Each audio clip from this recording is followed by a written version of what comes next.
Hi leaders, thanks for watching the Weekly Connect. This week we're going to be starting off our Thanksgiving week teaching the kids to be thankful and not prideful. So our study will continue in Daniel. We'll now be in Daniel 4, and our study today, the Bible lesson, is about King Nebuchadnezzar and God's lesson to him about being thankful and not prideful. So when the kids come into the class, you'll have a lot of little boxes in the classroom, and you'll have some little papers, different colored papers that the kids can have.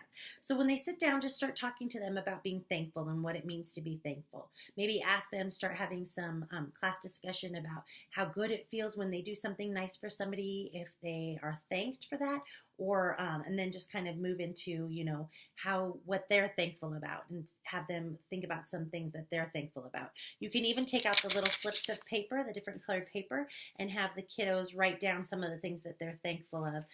If they can't quite write yet, maybe draw some pictures. Maybe they'll draw pictures of their dogs or their parents, just things that they're really thankful about. You can start off like that, and then you'll give them each a box. Inside each of their little blessing boxes are a whole bunch of stickers, so they can take those stickers right out. And super easy craft, but really cute. They will be using self-adhesive stickers to decorate their box. So the box on the top says, blessed and so very thankful. So I just put a cross on the top. You can put stickers all the way around. They have so many stickers. I think even the first graders are going to think there are plenty of stickers. They can even put stickers inside. Just tons of first graders. The only advice I would maybe give the kids before they start putting their stickers on is if they're going to put the stickers on the outside of their little blue polka dot, that they might want to put their lid on first to make sure that the lid will fit on with their stickers. If they put the stickers too high up, the lid won't go on. So that's the only advice really they need on that. And then just talk to them about how they should probably keep this with them all month and even longer, and put their things that they're thankful for all day. They can always write little notes while they're at school, or whenever they think of something they're thankful for, they can put it right in their box. They could even date it, however they want to do that. Put it right in their thankful box, and then that night when they go to bed, they can pray thankful prayers about what they are thankful for. It's a cute little box. I think this is a super cute, I know you're all thinking it's super cute too, right? And it's easy. So that's going to be a fun little Thanksgiving Day craft. After they're finished with that, you're going to transition right into story time, and you're going to ask the kids their connect question. What are you most thankful for? So give them a little bit of time to talk to each other about that, and maybe share a couple of those ideas with you, and then move right into our lesson. So again, King Nebuchadnezzar, we're going to be learning about him and how God's trying to teach him a lesson. So the king had Daniel, Shadrach, Meshach, and Abednego living in his palace with him. He saw their relationship with God.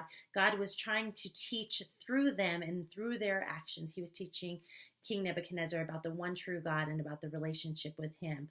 And somehow the king, just like many of us, still didn't quite get it. He was very prideful. He loved his kingdom. He looked all out over his kingdom and just thought how awesome he was that he had all of these things, and what a great man he must be because he was so blessed with all of these things.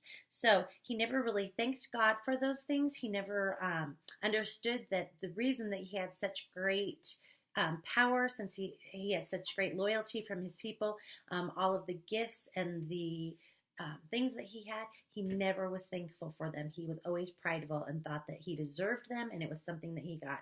So once again, the king has a dream. And once again, the king calls his wise men in, his advisors in, to tell him what his dream means. And of course, God talks to Daniel and tells Daniel exactly what this dream means.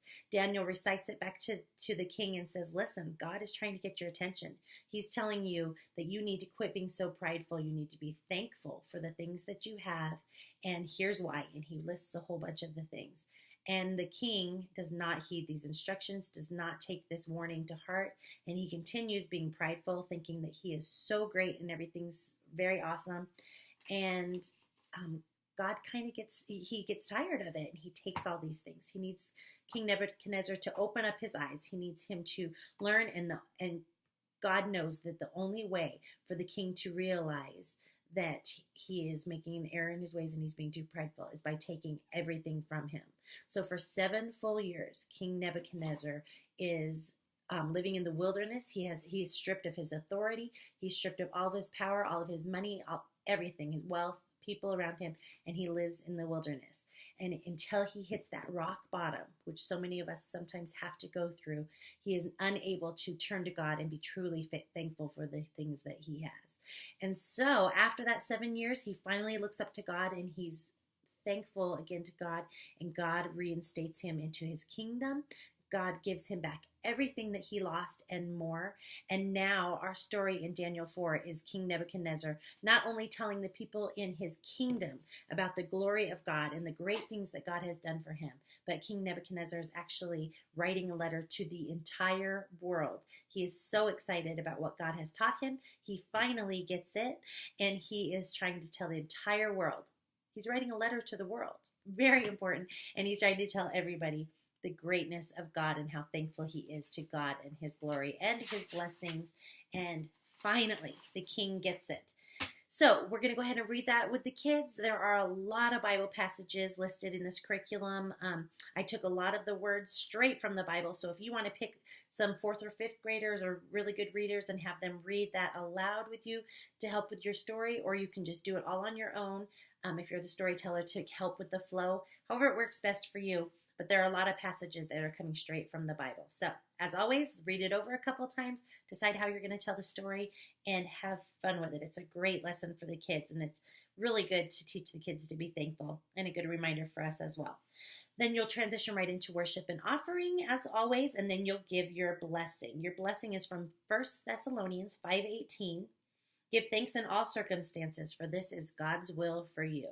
May you all remember that you have so much to be thankful for in your life. Even when things aren't going as you had planned, God is in control, and he has you in his hands. May you remember who you are and who you are thankful to now and for always. Okay, and then you'll go right back to your story room, your room after story, and you'll go back to your classrooms and once again have some more fellowship time with each other. You have a prayer time. You have an after-story review game, so you have lots of review questions.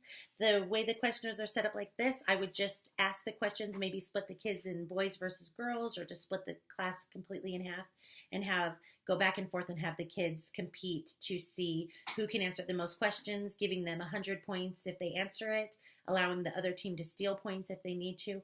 Just kind of play a game with that, and then move right into your prayer time, when we're talking about letting your light shine before men so that they may see your good works and look at you and glorify your Father which is in heaven. So we're going to be starting our prayer time right in Matthew 5:16, and we're encouraging the kids to go through this week and telling other people what they're thankful for, and just continue to be thankful for the week, thankful for everything that they have in their lives, and make sure that they're knowing who they're thankful to, and that they know that God has provided them with everything that they have in their lives. And so they need to be thankful to God for all of these things. So you'll go right through that prayer time. It's all listed out for you like that. And then if you have some extra time, you'll go to your Bible work, which next week we will be learning from Daniel 6 about God rescuing Daniel from the lion's den. So it's going to be a great week next week as well. So I hope you're enjoying this. I know there's a lot of information in the study of Daniel. So if you're the storyteller and you don't have time to tell the entire story, or if you want to just unpack it and kind of make it shorter, as always, please make these stories your own. Please, if you have any other fun Thanksgiving crafts or activities that you'd rather do, I would encourage you to do that as well. So you know your kids more than we do. So go ahead and do that. And I just thank you all so much for teaching right alongside of us. I can speak for all of us campus coordinators that we're just so thankful for each and every one of you and the impact that you have on these kiddos' lives. So thank you so much. Enjoy teaching this weekend and have a very, very happy Thanksgiving. God bless.